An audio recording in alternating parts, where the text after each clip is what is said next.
నమస్తే. రాశి ఫలితాల గురించి మాట్లాడుతూ ఉన్న మన ఛానల్‌లో ప్రతి మాసం మాట్లాడుతూనే ఉంటాను. డాక్టర్ ఆర్‌బి సుధ గారు, ప్రముఖ ఆస్ట్రాలజిస్ట్, లైఫ్ కోచ్.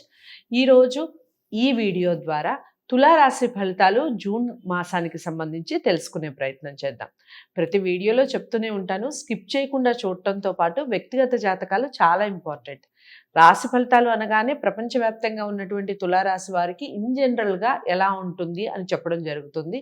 మీ వ్యక్తిగత జాతకాలను పరిశీలించుకొని తులారాశి చూయించుకుంటే మనం ఎలాంటి పరిహారాలు చేసుకోవాలి, మన వ్యక్తిగత జాతకానికి ఎలాంటి పరిహారాలు అవసరం, ఈ విషయాలన్నీ చెప్పడం జరుగుతుంది. సో అందరూ వీడియోని చాలా చక్కగా చూసి మేడంని కలవాలి అనుకుంటే స్క్రీన్ మీద కనపడే నెంబర్కి కాల్ చేయొచ్చు. నమస్తే మేడం. నమస్కారం. సో తులారాశి వారికి ఏ విధంగా ఉంది మేడం జూన్ మాసం? తులారాశి వాళ్ళకి మిశ్రమంగానే ఉంది అని చెప్పుకోవాలన్నమాట. ఎందుకంటే మనకి 7వ ఇంట్లోకి ఇప్పుడు మార్స్ వస్తున్నారు. అంటే ఏంటంటే కొంచెం కెరీర్ ప్రాస్పెక్ట్స్, ఫైనాన్షియల్ గెయిన్స్ కొంచెం బాగానే ఉన్నాయి. కానీ 6వ ఇంట్లో మనకి రాహు, 5వ ఇంట్లో శని, అలాగే 8వ ఇంట్లో అన్ని ప్లానెట్స్ ఉన్నాయి. So first half of this month చాలా ఇబ్బంది పడే సిచ్యువేషన్ అని చెప్పాలి. Second half of this month కొంచెం బెటర్ అవుతుంది అని చెప్పాలన్నమాట. కానీ జూపిటర్ మళ్ళీ 8లోనే ఉన్నారు. అంటే 6th లార్డ్ 8లో ఉండడం అనేది మంచి యోగమే. మనం వేదిక ఆస్ట్రాలజీలో మంచి యోగమే చెప్పుకుంటాం అనమాట. కానీ ఏంటంటే ఈ రాశికి అధిపతి అయిన మనకి వీనస్ ఏమో ఓన్ హౌస్లో ఉన్నాడు కనుక అటు ప్లసెస్ ఉన్నాయి, అటు మైనసెస్ ఉన్నాయి. అంటే ఏంటి, మనకి ఇప్పుడు వృషభంలో ఉన్నారు కనుక ప్లస్ మైనస్ రెండు ఉన్నాయి అనమాట. అండ్ సెకండ్ లార్డ్ చూస్తున్నాడు, 7th హౌస్లో నుంచి చూస్తున్నాడు కనుక మోస్ట్ ఇంపార్టెంట్ మనం చెప్పుకోవాలంటే పార్ట్నర్షిప్ బిజినెస్కి డోకా లేదు అని చెప్పుకోవాలి. అంత బాగుంటుంది ఈ నెల. అంటే ఏంటి, కాంపిటీటర్స్ కన్నా వీళ్ళు ఎక్కువ బిజినెస్ చేస్తారు అండ్ కొత్త బిజినెస్ ఆపర్చునిటీస్ అనేది వస్తాయి. సో ఇది కూడా ఏంటంటే second half of this month ఇంకా విస్తరిస్తుందని చెప్పుకోవాలన్నమాట. అలాగే మనం చూసామంటే వీళ్ళకి మైనస్ పాయింట్ ఎక్కడ అంటే కొన్ని కెరియర్ గ్రోత్లో ఇబ్బందులు వస్తాయి. అంటే జనరల్ కెరియర్ గ్రోత్లో ఇబ్బందులు వస్తాయి. లోన్స్ తీసుకునే ఒక ఛాన్స్ కూడా వస్తుంది. అంటే ఏంటంటే ఎందుకు డబ్బు వస్తుంది, ఎందుకు ఖర్చు అవుతుందో తెలియట్లేదు, అలాంటి పరిస్థితి వస్తుంది. అంటే ఫైనాన్షియల్ ప్లానింగ్ చేసుకోవడం అనేది వెరీ వెరీ ఇంపార్టెంట్ అనమాట. అలాగే దాంపత్య జీవితంలో అనుకూలత అనేది కొంచెం తక్కువే, అందుకనే మిశ్రమం అని చెప్పాం అనమాట. కొంచెం తక్కువే ఉంటుంది. మనకి 12 కేతు అయ్యాడు, అలాగే 6 మనకి 7th మార్స్ అయ్యాడు కనుక తప్పక ఆర్గ్యుమెంట్స్, అగ్రెసివ్నెస్, కొంచెం కోపతాపాలు, వేడబాట్లు ఇవన్నీ కొంచెం చెప్పుకోవాలి. సెకండ్ లార్డ్ మళ్ళీ 7thలోకి వెళ్ళాడు, కానీ కూడా స్ట్రాంగ్గా ఆయన ఓన్ హౌస్లో ఉన్నాడు కనుక కొంచెం ఇవన్నీ జాగ్రత్తగా ఉండాలి. ఎస్పెషల్లీ ఏంటంటే నోటి దుడుసు ఉండకూడదు, హార్ష్గా మాట్లాడద్దు ఎవరితోనూ. సో ఎస్పెషల్లీ బాసెస్తో మనం అసలు మాట్లాడకూడదు అనమాట ఈ రాశిలో ఉన్నవాళ్ళు. అందుకని ఇవన్నీ కొంచెం జాగ్రత్తగా మసులుకోవాలి, వాళ్ళతోటి కొలీగ్స్తో కూడా జాగ్రత్తగా మసులుకోవాలి అని చెప్పడం జరుగుతోంది. అలాగే ఈ రాశిలో ఉన్న వాళ్ళ పిల్లలు ఉంటారు కదా, వాళ్ళని కనిపెట్టుకుంటూ ఉండాలన్నమాట.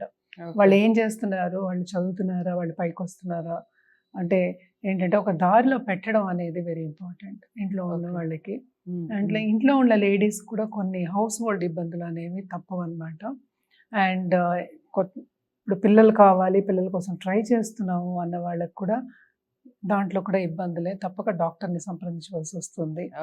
అండ్ ముందుకు సాగాలి కదా మనం, జీవితం అన్నాక ఏదో ఒకటి చేసి ముందుకు సాగాలి. మనకు కావాలి అంటే మనం పొందాలి అంటే కొన్ని యాక్షన్స్ తీసుకోవాలి, పొందాలి, కొన్ని పొందాలంటే ఖచ్చితంగా కొన్ని వదులుకోవాలి. అండ్ ఆల్సో అది దారిలో నడవాలి కదా, మనకు ఆ దిశలో నడిస్తే కానీ మనకి ఒక పాజిటివ్ ఫలితాలు ఉండవు, పాజిటివిటీ కూడా మనకి కనిపించదు. సో తప్పక సంప్రదించవలసి వస్తుంది.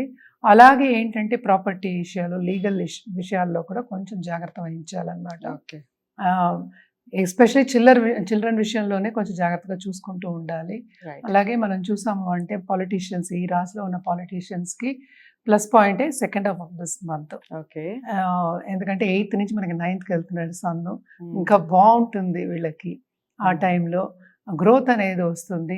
అంటే చుట్టుపక్కల వాళ్ళు కూడా సహకరిస్తారు, కొలీగ్స్ అన్న వాళ్ళు సహకరించాలి, వాళ్ళకి సపోర్ట్ చేయాలి కదా, ఆ సపోర్ట్ అనేది వస్తుంది అని చెప్పాలన్నమాట. నేను ఇందాక చెప్పినట్టు బిజినెస్ పార్ట్నర్షిప్కి డోకా లేదు, శుభ్రంగా ఉంటుంది, చాలా బాగుంటుంది.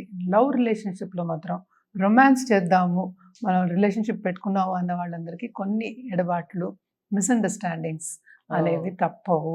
ఓకే. ఇది మాత్రం జాగ్రత్తగా చూసుకోవాలి, కనిపెట్టుకుంటూ ఉండాలి. ఓకే. అలాగే ఇప్పుడు లీగల్ ఇష్యూస్ కానీ లేకపోతే ప్రాపర్టీ ఇష్యూస్ కానీ కొంచెం రాకుండా చూసుకోవాలన్నమాట. నేను ఇందాక చెప్పినట్టు ఒకరికి అప్పు ఇచ్చినా మనకి తిరిగి వచ్చే ఛాన్సెస్ ఈ నెల కనిపించట్లే, అప్పు తీసుకునే ఛాన్సెస్ కనిపిస్తున్నాయి. ఓకే. శాలరీ సరిపోవట్లేదు అన్న ఒక ఫీలింగ్ వస్తుంది, ఖర్చు అవుతోంది మనకి అన్నది వస్తుంటుంది. కట్టుకోవాలి కదా, మరి డబ్బు వస్తుంటేనే మనం కట్టుకోగలము. Right. So second half of this month కొంచెం ఊరట కలుగుతుంది అని చెప్పాలన్నమాట. లాంగ్ డిస్టెన్స్ ట్రావెల్ అనేది వీళ్ళకి కూడా ఉంటుంది. అంటే ఏంటంటే షార్ట్ టర్మ్ ట్రావెల్ అంటాం కదా, ఒక రోజు 2 రోజులు ట్రావెల్, అది లాంగ్ డిస్టెన్స్ కూడా అవ్వచ్చు అనమాట. అది బాగుంటుంది. అండ్ ఆల్సో వీళ్ళకి ఏంటంటే స్పిరిచువల్ గ్రోత్ కూడా చాలా బాగుంటుంది. అలాగే దాని మీద మక్కువ చూపిస్తారు. అండ్ ఆల్సో ఇంట్యూషన్ పెరుగుతుంది ఎక్కువ. అండ్ బాగా పూజల్లో రిలీజియస్ కార్యక్రమాల్లో పాల్గొంటారు అనమాట. ఓకే. అలాగే వీళ్ళు పూజలు చేయాలి, పరిహారాలు చేయాలి అంటే తప్పక ఫస్ట్ ఏంటంటే దుర్గా చాలీస చదువుకోవడం అనేది చాలా మంచిది. అలాగే గోవులకు కానీ లేకపోతే కుక్కలకు కానీ ఆహారాలు పెట్టడం అనేది మంచిది. మనకి మనుషులు కూడా పెట్టచ్చు, వద్దనట్లేదు, ఎవరి ఇష్టం వాళ్ళది. Right. ఇది ఎందుకు చెప్తారు? అన్నదానాలు చేస్తూనే ఈ పని కూడా చేస్తే చాలా మంచిది. ఇక ఈ ఎండకి ఎవరు బయట కనిపించట్లేదు ఎక్కువ అవును. మంది, అస్సలు కనిపించట్లేదు. అదొకటి ప్రాబ్లం అవుతుంది. సో అందుకోసం ఈ ప్రాణులకి ఏ ప్రాణికి పెట్టినా మనకి మంచిదే, మనకి పాజిటివిటీ తప్పక వస్తుంది. Right. ఎందుకంటే మనం గాడ్ బ్లెస్సింగ్ అనేది వస్తుంది. దుర్గా చాలీస చదువుకోలేకపోతే అంటే మంగళవారం అని చెప్తున్నాం మనం, చదువుకోలేకపోతే గుడికి వెళ్ళలేకపోతే ఇంట్లోనే వినడం అనేది మంచిది అనమాట. ఓకే. ఏదైనా పర్వాలేదు, దుర్గా సప్తశతి అయినా చదువుకోవచ్చు, బాగుంటుంది.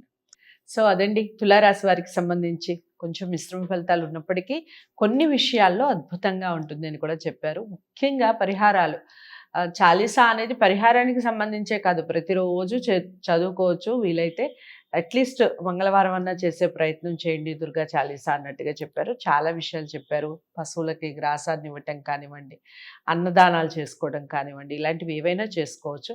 వీటిని చేస్తూనే వ్యక్తిగత జాతకాన్ని పరిశీలించుకొని దానికి తగ్గ పరిహారాలు కూడా చేసుకుంటే ఇంకా చాలా బాగుంటుంది లైఫ్. 100% మారే ఛాన్సెస్ ఉంటాయి. వ్యక్తిగత జాతకాలు కలవలేదని లైఫ్ దెబ్బతిన్న వాళ్ళు కూడా చాలా మందిని మనం చూస్తూ ఉంటాం. సో ఏదేమైనప్పటికీ జాతకాలు చాలా ఇంపార్టెంట్.